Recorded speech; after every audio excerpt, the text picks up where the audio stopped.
নমস্কার। আমি আজকে আপনাদের আলু ডিমের দম করে খাইছি। এমনিতেও ভাবুন খাচ্ছি আলু ডিমের দম, সেটাই দেখাচ্ছি। এমনিতে ভাবুন মাছ খেয়েছি, মাংস খেয়েছি, ডিম খেয়েছি, নানা রকম তরকারি খেয়েছি, আলুর দমও খেয়েছি। আলু ডিমের দম তো করিনি, এই আলু ডিমের দম করছি। প্রথমে খানিকগুলো পেঁয়াজ বেরেস্তা করে ভেজে রেখে দিয়েছি। তারপরে ডিমটাকে সিদ্ধ করেছি, কোনোটা হাফ বয়েল, ওই জন্য ভাজিনি, হাফ বয়েলই বেশি করেছি। আর দুটো মোটে ফুল বয়েল করেছি। আর পেঁয়াজের মধ্যে, তারপরে তেলের মধ্যে জিরা, তেজপাতা, তারপরে এলাচ, লবঙ্গ, দারচিনি দিয়েছি। দিয়ে পেঁয়াজ বাটা, আদা বাটা, জিরা বাটা দিয়ে ভালো করে কষিয়ে নিয়ে আলুগুলো দিয়েছি। দিয়ে কষানো হয়ে গেলে, ভালো করে কষানো হয়ে গেলে ডিমগুলো দিয়ে নামিয়েছি। আমরা আলুর দম খেয়েছি, ডিমের দম খাইনি, ওই জন্য আলু দিয়ে ডিম দিয়ে দম করলাম।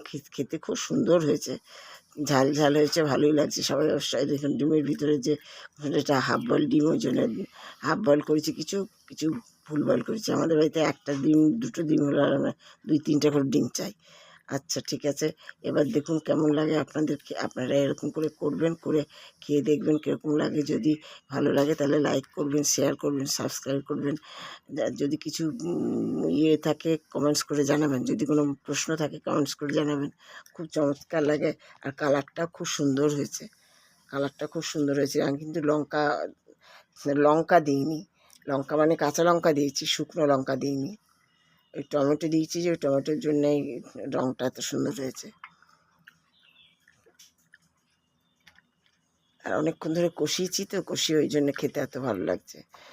যদি পছন্দ হয় তাহলে লাইক করবেন, শেয়ার করবেন, সাবস্ক্রাইব করবেন।